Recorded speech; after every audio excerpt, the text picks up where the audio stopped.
Welcome, Coconut Gravy family. It's Michael. It's Laura. We hope you enjoy our newest video. So we're taking a drive-by after the estate sale was over. This is one of our favorite estate sale companies. It is Legacy Estate Sales and Appraisals. So we're driving by the house where they had the estate sale. It was such a cute little neighborhood and a great little house, and we love Legacy Appraisals and Estate Sellers. They do such a fantastic job. So here's the house you can see, and in the back is the creepy doll shed. So we're here at the first day of the sale. One thing you'll notice is the camera's pointed down as we walk in. We do that intentionally for the other buyers. Just some people feel uncomfortable being on video, so we try to be respectful of that. And we know some of the video quality's not perfect, but we're working on that. Guys, please subscribe to our channel and hit the notification button so you'll know when we get the new videos. But we are working every day to try to make the video better and to make the quality better. But we just enjoy doing this, and we just hope you have fun because we have a great deal of fun. We also wanted to let you guys know that the 35th anniversary of the 127 corridor sale is coming up. Now, this is a 690-mile, 5-state yard sale. It's really one of the coolest things that happens in our local area. And Laura and I will be covering the Tennessee portion this year, and we'll have that on video for you. Can't wait for you guys to go with us because we'll find some neat stuff along the way. Yeah, there'll be antique dealers from across the country. It promises to be a really great event. It begins in Addison, Michigan, and ends in Gadsden, Alabama. And I know some people actually take a vacation, and that's what they do for their vacation. So hopefully you guys will enjoy that when that comes along. We'll get that video up and let you guys know. Now on with the sale.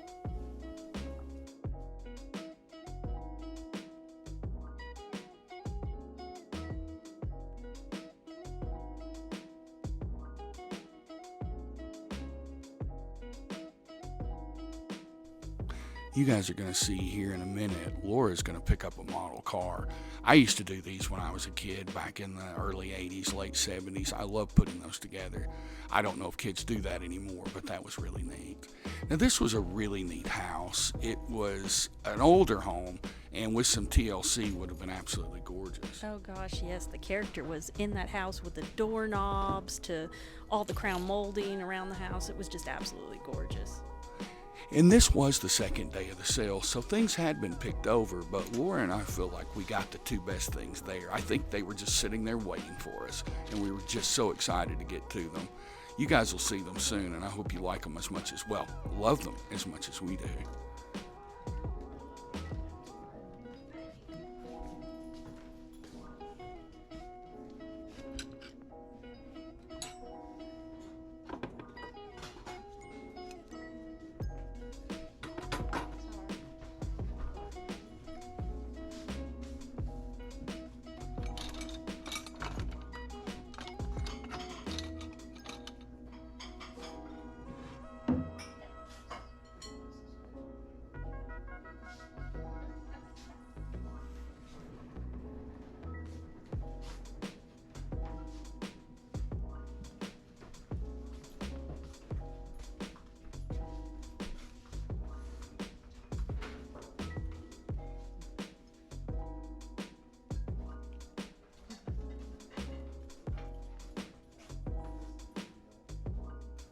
So coming up here on the back of the kitchen counter, you'll see some really pretty old blue ball mason jars. Laura uses those in our kitchen. I probably have about 50 of them, and I still can't seem to have enough of them. I just absolutely love them. And she stores lots of things into them as well. I usually put rice noodles and beans and stuff in them. Of course, I wouldn't can with those. I'd put newer lids and use some newer containers because I just would hate for anything to happen to those. I do wish we'd gotten a better shot of that old cookie jar. It was neat. But now this pink platter was beautiful. And I should have got that. Yeah, that's one of the things we do regret. It was really pretty, but you can't buy everything.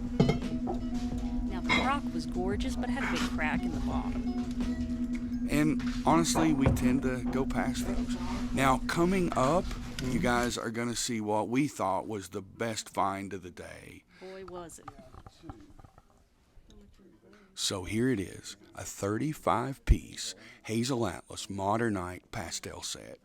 comes in 4 colors, and they had all 4 of the beautiful colors. A cornflower blue, a buttery yellow, what Laura and I both kind of see as A jadeite green, but just a little lighter. yeah, and a beautiful pink. Now, these are whimsical. You guys know we love whimsical glass, but they can also be used in an elegant setting. These were absolutely gorgeous. And the greatest thing about them is they go to one of Laura's unicorn pieces. So this ultra rare unicorn piece that I'm looking for is the Hazel Atlas Ferris wheel server. And I just think it's really neat and whimsy, and I would love to have this piece for our own collection. And guys, if anybody out there has it and wants to sell it, leave comments, please. So this set was made, and that set was made by the Hazel Atlas Company. The Hazel Atlas Company was formed in 1902 out of a merger between the Atlas Company, which was created in the 1880s, and the Hazel Company. This company, as the merger, went on to be one of the largest glass companies in the world, creating beautiful utilitarian pieces, depression glass, and is very sought after in the 50s era colors. We were just super excited to get this. So I guess you guys saw just a minute ago, we were picking up some mid-century modern aluminum anodized sundae bowls. They were over on the left side of the table. There was a set of 8 with 1 extra glass top. They were beautiful. And Laura and I decided to take a gamble on those. We knew that if we left them behind, we may lose them, but the next day was 50% off. So we took the gamble in hopes we'd get a really good deal. And we did, guys. We ended up picking them up for $20. Boom. So as you can see, this old kitchen had a plethora of really pretty glassware. But something I do kind of want to talk about ahead of time, maybe I'm sure you've noticed, so we call this the creepy doll episode. And you're gonna you're really gonna see why we called it that here just shortly. But it was kind of weird because some kind of creepy things happened. I'm gonna let you in on something. Laura and I worked very, very, very hard last night to finish this video. We got it all complete, and it just disappeared. Now tell me that wasn't a little strange. I mean, the video was just gone, and we had it all together. We thought, wow, this is probably one of our best videos yet. And usually with Final Cut Pro, you got a backup copy, but even the backup copy was gone. So right there, you'll see me pick up these old ceramic wine glasses, or wine bottles. Those were really neat. I need to get a little more history on those. It's not really something that we would collect, but they were neat. The old quilts were neat as well. They were. They were about $100 a piece. And some had holes in it, because I did check them out in case anybody was wondering. I guess I didn't shoot that part, but I did check them out, and they were nice, though. So, following the creepy doll theme, as we go up the stairs to the top here, there were 3 bedrooms. And we're going to round the corner here in just a minute, and you're going to see just to the left there this old metal dollhouse. And it just kind of set the tone for kind of the way this house felt. These rooms must have been nice as a kid growing up in them, because they were just so cute. Oh, and here we found the Cabbage Patch doll, which was probably highly collectible, but for some reason we just decided we didn't need toys. Again, you can't get everything. But I had the Smurfs game that you're going to see here, and it was in really good shape, and I used to play this a lot with my sister growing up, and it was a lot of fun. Yeah, the Smurfs was, that was big. I don't know if you guys remember that. The one thing I always found strange about that was all these little blue Smurfs and only one female Smurf. I always kind of wondered what the deal was Right? with that. So our son Ian just informed me that Smurfette was created by the antagonist Gargamel to infiltrate the Smurfs, but she turned good, and that's the reason there was one female. Kind of funny. But right here you'll see this stretched RC bottle. We're going to go look in the creepy shed. Okay, take your time. If you're not back in an hour, we'll come look. Oh, thank you. Where would it be? So now on to the theme of the video for this week. We are going around to this old shed, and all these old houses around this time period had these old sheds, but you'll see momentarily why we call this the Creepy Doll series, or not series, but episode. This yard was just absolutely gorgeous, though. The house was gorgeous, and it was so pretty and comforting walking back in here. And we thought, wow, how beautiful. And then all of a sudden, guys, we walked into the creepy doll shed. And boy, was it kind of creepy.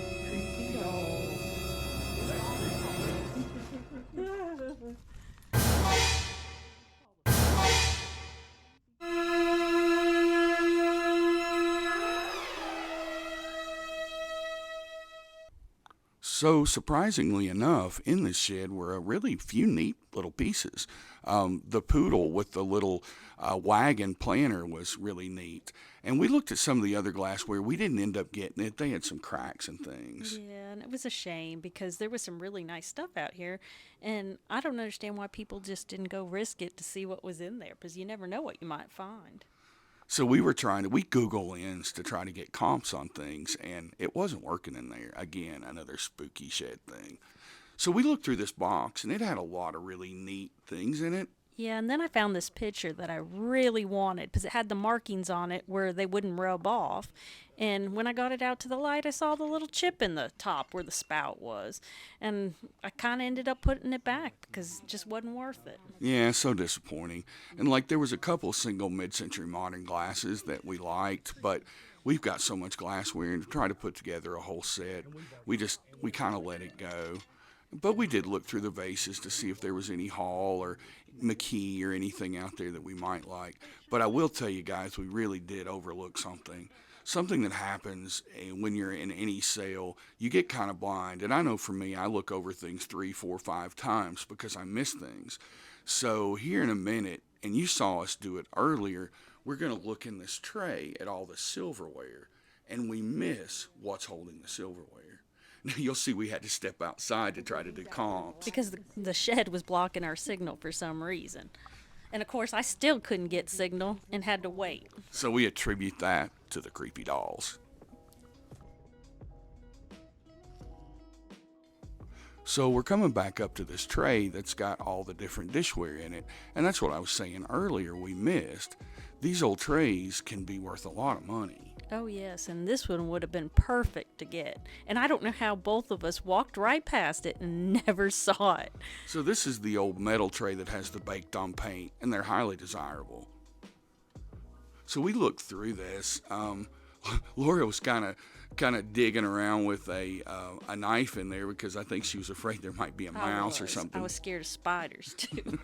So we were being kind of cautious there. So I told Laura there wouldn't be anything in that tray, but I was wrong. There was an ice cream scoop, and I'm comping it right now. What did that comp for? About $20. So I decided to kind of give Michael a challenge. Walking back into the house, It wasn't priced. No, it wasn't priced, but I told him, see how cheap you could get this. And I said, if you can get it for $1 or under, get it. If it was any more, don't get it. And I think he did pretty good. Yeah, it was a good challenge, and I blame the creepy doll experience. Lower the price because I had to struggle through that.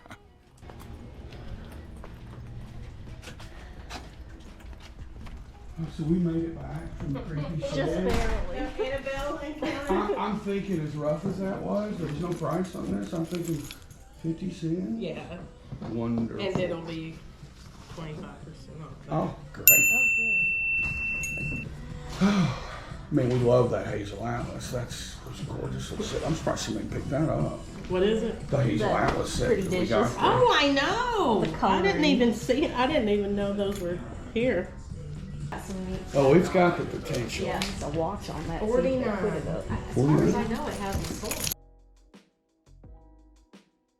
So we paid $49 for the Atlas ware and the scoop. And then we, for some reason, they didn't grab the little poodle, so we paid the $6 for the poodle. So the day come out at $55, which we thght was a pretty good deal for everything we got. Oh, no. Fun thing. All right. Nice meeting you guys. Thank you. That was good. Oh, yeah. So as we said earlier in the video, we did go back the next day. We gambled on whether we'd lose these Heller Hostessware Colorama anodized aluminum Sunday sherbet ice cream bowls. We got them. And as Laura said earlier, we got them for $20 with an extra glass top. These were made by the Heller Company. Alan Heller was the founder. It's also noted here that the brand, and when I was looking these up, was Music City Dish Days. And I got to give you guys some more information on that as we find more of this stuff. But I do know these are for sure the Heller Hostess Wear Colorama set. Absolutely gorgeous. And they made a lot of anodized aluminum. We're going to show you just a quick pic here on the back end. One of the things that we found was really neat. The picture of the cake plate. It played Happy Birthday and spun when you lifted it up. Thank you so much for watching, guys. And if you haven't already subscribed, please do so. Also hit the like and the notification button. This way you know every time we upload something new.